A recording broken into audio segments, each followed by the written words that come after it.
Hello guys, good morning. ఎలా ఉన్నారు? అందరూ బాగున్నారా? ఈరోజు బాగా సన్నీగా ఉంది. సో నేను రీసెంట్గా ఒక వీడియో పెట్టాను కదా, నాకు యూఎస్ వీసా అప్రూవ్ అయిందని.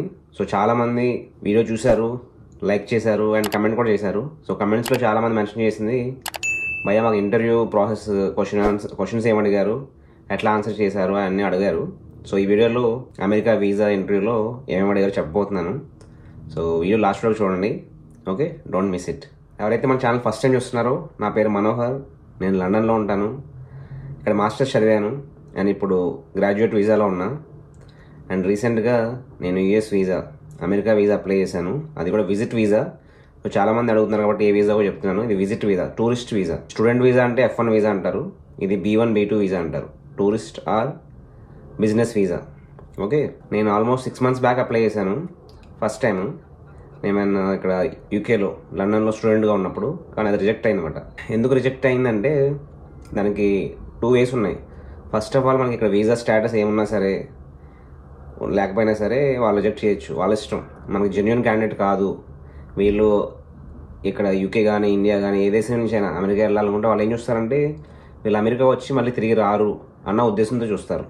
ఓకే, సో మనం ఎక్కడైతే ఉంటున్నామో అక్కడ లీగల్ స్టేటస్ చూపించాలి ప్రాపర్గా. సో ఇప్పుడు ఇండియాలో ఉంటున్నారనుకోండి, సో ఇండియాలో మనకి ఆస్తులు ఉన్నట్టు, మనకి బిజినెస్ ఉన్నట్టు, లేకపోతే జాబ్ ఉన్నట్టు అట్లా చూపించి మళ్ళీ మనం వెనక్కి వచ్చేస్తాం. జస్ట్ విజిట్ కోసమే వెళ్తున్నాం, మళ్ళీ వచ్చేస్తాం అన్నట్టు చూపించాలి. సేమ్ యూకేలో కూడా అంతే. సో నేను యూకేలో ఉంటున్నాను. సో ఇక్కడ మనకి వీసా ఉంటుంది, సో స్టూడెంట్ వీసా. సో మనం సపోజ్ మీరు స్టూడెంట్ వీసా ఎండ్లో అప్లై చేస్తారు అనుకోండి, ఇంకా 2-3 months ఉన్నట్టు. నేను లాస్ట్ టైం అప్లై చేసినప్పుడు నాకు 2 నెలలు 3 నెలలు ఉందంతే. సో అప్పుడు అప్లై చేస్తే ఏమనుకుంటారు, ఓకే ఇక్కడ మాస్టర్స్ అయిపోయింది, ఇక్కడ వీసా కూడా అయిపోతుంది, సో అక్కడ అతను వెళ్ళిపోయి మళ్ళీ వెనక్కి రాడు అన్న ఉద్దేశంతో వాళ్ళు ఆలోచించేస్తారు. సో అందుకోసం అని చెప్పి నేను నా గ్రాడ్యుయేట్ వీసా మళ్ళీ 2 years రూట్ వచ్చిన తర్వాత అప్లై చేశాను. సో ఇది ఎవరైతే యూకే నుంచి చూస్తున్నారో వాళ్ళకి క్లియర్గా అర్థమవుతుంది. ఫస్ట్ ఎట్లా అంటే, మీకు ఇక్కడ వెబ్సైట్ ఇస్తాను చూడండి, ఆ వెబ్సైట్లో అప్లై చేయాలి యూఎస్ వీసా ఇమిగ్రేషన్ దాంట్లో. సో దాంట్లో మనం నాన్ ఇమిగ్రెంట్స్, ఓకే, ఇమిగ్రేషన్ వేరు నాన్ ఇమిగ్రేషన్ వేరు. సో నాన్ ఇమిగ్రేషన్ దాంట్లోకి వెళ్ళి మనం టూరిజం ఆర్ బిజినెస్ గురించి అప్లై చేయాలి. సో అప్లై చేయడం చాలా వీడియోస్ ఉన్నాయి, మళ్ళీ దానికి చేయవస్తున్నాయని చెప్పి చేయట్లేదు. సో అప్లై చేసిన తర్వాత మీకు ఒక ఫీజు పే చేయాలి. యూకే నుంచి పే చేస్తుంటే మీకు £185, అంటే ఇండియాలో దగ్గర దగ్గర 20,000 రూపాయలు ఆ visa fee, America tourist visa fee. So 20,000 pay చేసిన తర్వాత మీకు నెక్స్ట్ అపాయింట్మెంట్ బుక్ చేసుకోవాలి. అపాయింట్మెంట్. సో అపాయింట్మెంట్ అంటే అక్కడ మనకి డేట్స్ ఇస్తారు, క్యాలెండర్లో ఉంటుంది, దాంట్లో అవైలబుల్ స్లాట్స్ ఉంటాయి. సో యాజ్ ఆఫ్ నౌ యూకేలో మినిమం 5 to 6 months పడుతుంది. సో ఇప్పుడు ఈ వీడియో చేసినప్పుడు మార్చ్ అనుకోండి. సో మార్చ్లో అప్లై చేస్తే ఏప్రిల్, మే, జూన్, జూలై, ఆగస్ట్, సెప్టెంబర్ టైంలో మీకు అపాయింట్మెంట్స్ దొరుకుతాయి. సో అంత బిజీగా ఉంటుంది అన్నమాట. సో చాలామంది అప్లై చేస్తారు కాబట్టి అపాయింట్మెంట్స్ దొరకడం చాలా చాలా కష్టం. అది ఇండియాలో అయితే 1 year, 1 సంవత్సరం పాటు పడుతుందంట నాకు తెలిసినంతవరకు. సో కంట్రీస్ బట్టి, అప్లికేషన్స్ బట్టి టైం పడుతుంది, డిలే అవుతుంది ప్రాసెస్. సో మీరు నెక్స్ట్ 6 monthsలో ఎప్పుడైనా వెళ్ళాలనుకుంటే ఇప్పటి నుంచి అప్లై చేసుకోవాలి. సో అది అపాయింట్మెంట్ గురించి. సో అపాయింట్మెంట్ వచ్చిన తర్వాత మనకు డేట్ వచ్చింది. నా దాంట్లో ఏంటంటే, నేను జనవరిలో అప్లై చేస్తాను, నాకు జూలైలో వచ్చిందన్నమాట. అంటే ఆల్మోస్ట్ 5-6 months చెప్పినట్టు. సో నేను యాక్చువల్గా రీజన్ ఏం చెప్దాం అనుకున్నానంటే, ఇంటర్నేషనల్ క్రికెట్ వరల్డ్ కప్ జరుగుతుంది కదా, ప్రపంచ 2020 వరల్డ్ కప్. సో దానికోసం వెళ్దామని నేను రీజన్ పెట్టాను దాంట్లో అప్లికేషన్లో. సో దానికోసం పెట్టాలంటే మరి దానికన్నా ముందే మనకి అపాయింట్మెంట్ దొరకాలి కదా. సో అపాయింట్మెంట్ ముందే దొరికితేనే మనకి వీసా వస్తుంది, మనం వెళ్ళడానికి ఉంటుంది. జెన్యున్గా వెళ్ళాలన్నా వెళ్ళకపోవాలన్నా సరే ఆ రీజన్తో మనకి వీసా అయితే తీసుకోవాలనుకున్నాను. కానీ నేను జూన్లో క్రికెట్ మ్యాచెస్ ఉంటే నాకు జూలైలో అపాయింట్మెంట్ దొరికింది. సో ఎట్లా కష్టం. సో నేను ముందు వీడియోలో కూడా చెప్పాను మీకు. సో నాకు ఒకరు సజెస్ట్ చేశారు, మనం రీషెడ్యూల్ చేసుకోవచ్చు. సపోజ్ మీరు కూడా వెళ్ళాలనుకుంటున్నారు అనుకోండి, సపోజ్ క్రికెట్ మ్యాచ్ చూడడానికి వెళ్ళాలనుకుంటున్నారు, ఆ రీజన్తో మీరు వీసా తెచ్చుకుందాం అనుకుంటున్నారు. సో మీరు ఇప్పుడు అప్లై చేశారు, కానీ మీకు ఆగస్టులో వచ్చింది. బట్ కీప్ ఆన్ రీషెడ్యూలింగ్ కోసం మీరు ట్రై చేస్తూ ఉండాలి. ఎవరైనా క్యాన్సిల్ చేసుకోవచ్చు, వాళ్ళ అపాయింట్మెంట్ స్లాట్ మనకు దొరకవచ్చు. సో నాకు కూడా అట్లనే దొరికింది. వేరే వాళ్ళు క్యాన్సిల్ చేసుకున్న స్లాట్ నాకు దొరికింది అనమాట. అది March 28th, 2-3 days back.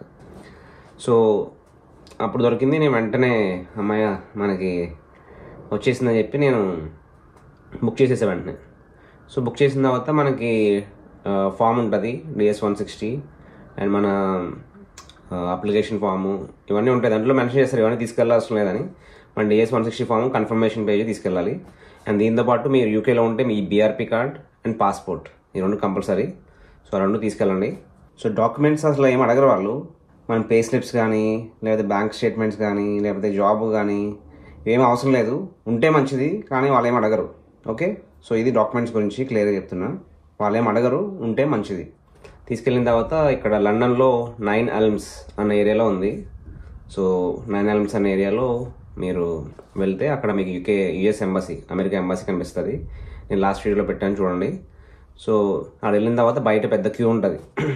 So మీ స్లాట్స్ బట్టి 8, 9, 10 అక్కడ వెళ్ళిన తర్వాత అన్ని స్లాట్స్ కలిసిపోయి ఉంటుంది. మీరు లేట్కి వెళ్ళినా సరే మీరు ముందు స్లాట్ అని చెప్పి ముందు పంపించారు, అందరిని లైన్లోనే పెడతారు. ఒక హాఫ్ అన్ అవర్ ముందు రమ్మంటారు. సో వెళ్ళి లైన్లో నుంచి ఉంటే అక్కడ వెరిఫై చేసి వాళ్ళు చిన్న సైన్ లాంటివి పెడతారు. పెట్టిన తర్వాత మీరు లైన్లో ఉండాలి. లైన్లో నుంచి లోపల సెక్యూరిటీ ఉంటుంది, ఫుల్ చెకప్. ఎట్లా అంటే ఎయిర్పోర్ట్ సెక్యూరిటీలా ఉంటుంది. లోపలికి వెళ్ళిన తర్వాత డెస్క్లో మనకి ఒక నెంబర్ ఇస్తారన్నమాట, token number. So token number తీసుకొని మన పాస్పోర్ట్ తీసుకొని నెక్స్ట్ ఫ్లోర్కి వెళ్ళాలి, వీసా సర్వీసెస్ ఫ్లోర్. సో ఆ టోకెన్ అక్కడ పిలుస్తారు, కాల్ చేస్తారు. డిస్ప్లే స్క్రీన్లో నెంబర్స్ ఉంటాయి. అండ్ అక్కడ చాలా కౌంటర్స్ ఉంటాయి, ఒక 15 కౌంటర్స్ ఉన్నట్టున్నాయి, 15 to 20 కౌంటర్స్ ఉన్నాయి. మనం వెయిట్ చేస్తుండాలి, మన టోకెన్ నెంబర్ వస్తుంది. మనం తీసుకెళ్ళి అక్కడ ఫస్ట్ ఒక డెస్క్లో ఏదైతే నెంబర్ వచ్చిందో అక్కడికి వెళ్ళాలి. అక్కడ వెళ్ళిన తర్వాత అక్కడ ఆఫీసర్ ఎవరైతే ఉన్నారో వాళ్ళు వెరిఫై చేసి మనకు కొన్ని క్వశ్చన్స్ అడుగుతారు, simple questions. First time apply చేసావా, సెకండ్ టైం అప్లై చేసావా, అట్లా. ఇది ఇంటర్వ్యూ కాదు, జస్ట్ ఫస్ట్ అడిగే క్వశ్చన్స్ మాట, బేసిక్ క్వశ్చన్స్ ఉంటాయి. ఇక్కడ ఏంటంటే మన బయోమెట్రిక్స్ తీసుకుంటాం, అంటే మన థంబ్ ఇంప్రెషన్, ఫింగర్ ప్రింట్స్ అన్నీ బోత్ హ్యాండ్స్వి తీసుకుంటారు. తీసుకున్న తర్వాత వాళ్ళు మళ్ళీ వెళ్ళి వెయిట్ చేయమంటారు. వెయిట్ చేస్తే అక్కడ ఇంటర్వ్యూ లైన్ ఉంటుంది. సో చాలా పెద్ద ఇంటర్వ్యూ లైన్ ఉంటుంది, క్యూ. సో ఇట్లా మనం వచ్చిన వాళ్ళందరూ మనమే కాదు, అన్ని కంట్రీస్, ఇండియన్సే కాదు, UK, పాకిస్తానీ కాదు, అందరూ మొత్తం అన్ని కంట్రీస్ వాళ్ళకి ఇదే. సో అమెరికాకి అందరూ వేరే వాళ్ళంటే భేదం లేదు, అందరూ ఒకేలా ఈక్వల్గా ట్రీట్ చేస్తారన్నమాట. కొన్ని కంట్రీస్ ఎక్సెప్షన్ ఉన్నాయి, వాళ్ళకి వీసా అవసరం లేదు, జస్ట్ ఆన్లైన్ అప్లై చేసేయచ్చు. కానీ వేరే కంట్రీస్ అందరూ ఒకటే, అందరూ లైన్లో ఉండాలి. యూరోపియన్స్ కూడా ఉంటారు లైన్లో. సో ఇంటర్వ్యూ ఉంటుందన్నమాట. సో ఇంటర్వ్యూకి ఒక 10 desks వరకు అలొకేట్ చేశారు. సో 10 members ఇంటర్వ్యూయర్స్ కూర్చుంటారు అక్కడ. ఓకే, సో లైన్లో మనం ఉంటాం కాబట్టి ఆర్డర్లో. సో ర్యాండమ్గా పంపిస్తారు, మీరు అక్కడికి వెళ్ళండి, మీరు ఇక్కడికి వెళ్ళండి, ఇక్కడికి వెళ్ళండి. ఓకే, సో నన్ను క్వశ్చన్స్ ఏం అడిగారా అని చేసే ముందు, నేను లాస్ట్ టైం కూడా వచ్చాను కదా. సో నేను 6 months బ్యాక్ వచ్చినప్పుడు కూడా నాకు ఫస్ట్ కౌంటర్లో వచ్చింది, లండన్లో US కాన్సులేట్లో. సో ఫస్ట్ కౌంటర్లో లేడీ అబ్బా చాలా స్ట్రిక్ట్, అసలు అందరినీ ఫెయిల్ చేస్తుంది. నా ఫ్రెండ్ ఒకడు కూడా వెళ్ళాడు అంతకుముందు, వాడిని కూడా రిజెక్ట్ చేసింది అనమాట. సో చాలా ముక్కు సూటి మనిషిలా ఉంటుంది, సీరియస్గా ఉంటుంది, మన వైపు చూడదు. ఇట్లా వేడి వాంట్ గో అట్లా క్వశ్చన్స్ అడుగుతుంది, అక్కడే చూస్తుంది, మన వైపే చూడదు. సో అట్లా బాగా కొంతమంది స్ట్రిక్ట్గా ఉంటారు, మనం చెప్పలేము, మన రాత బట్టి ఉంటుంది. సో అట్లా ఈసారి కూడా ఆమెనే నాకు ముందుకు వచ్చిందన్నమాట, వచ్చి రమ్మంటుంది అందరిని. నా ముందు వరకు ఉన్న వాళ్ళకి తీసుకెళ్ళింది, నన్ను వదిలేసింది. సో నన్ను వేరే కౌంటర్ పంపించారు. బాగా ఎండ వస్తుంది కదా. సో నన్ను వేరే కౌంటర్ పంపించారు. అక్కడ వచ్చిన అతను బాగా ఫ్రెష్గా ఇప్పుడే ఓపెన్ కౌంటర్ చేశానమాట. అరౌండ్ 9:30, 10 అవుతుంది.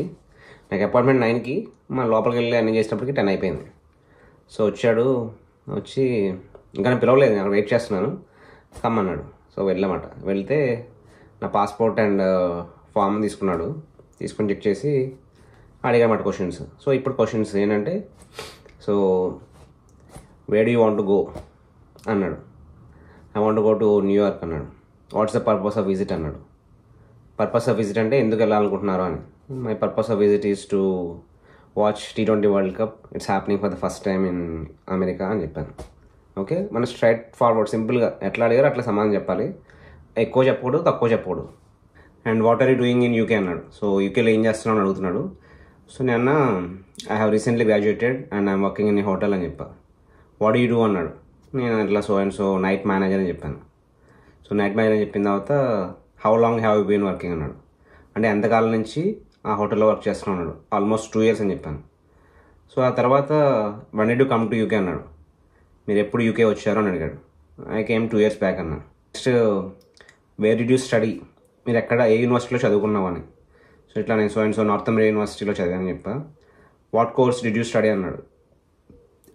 ఐ స్టడీడ్ మేనేజ్మెంట్ అని చెప్పాను, అంతే. క్లియర్గా చెప్పలేదు. అక్కడ ఏంటంటే వాళ్ళు మనం టెస్ట్ చేసేది మనం చదివిన కోర్సు మనం చేస్తున్న జాబ్ సూటబుల్ ఉంటుందా లేదా. సో మోస్ట్లీ చూడండి, మనం పార్ట్ టైం జాబ్ చేసుకుంటే సూటబుల్ ఉండదు, రిలేటెడ్గా ఉండదు. సో మనం అట్లాంటప్పుడు కొంచెం జాగ్రత్తగా ఉండాలి. ఎగ్జాక్ట్గా చెప్పకపోయినా కొంచెం రిలవెంట్గా చెప్తే బాగుంటుంది. సో అట్లా అయింది. సో ఇట్లా బేసిక్ క్వశ్చన్స్ అన్నీ కంపల్సరీగా అందరిని అడుగుతారు మోస్ట్లీ. సో ఇట్లా చేస్తున్నప్పుడే అతను స్క్రీన్ మీద డీటెయిల్స్ చెక్ చేస్తున్నమాట. అతను లెఫ్ట్ హ్యాండ్ చెక్ చేస్తూ టైప్ చేస్తున్నాడు. సో అట్లా కొంత పాస్ ఇచ్చాడు గ్యాప్. సో అట్లా తర్వాత మళ్ళీ అడిగాడు ఏంటంటే, have you been travel to any other countries, మీరు వేరే దేశాలకు ఎక్కడికైనా వెళ్ళారా అని అడిగాడు. సో ఆల్రెడీ మన అప్లికేషన్లోనే మనం ఫిల్ చేస్తాము, కానీ మళ్ళీ వాళ్ళు క్రాస్ చెక్ చేస్తారు మనం కరెక్ట్గా చెప్తున్నాం లేదా అని.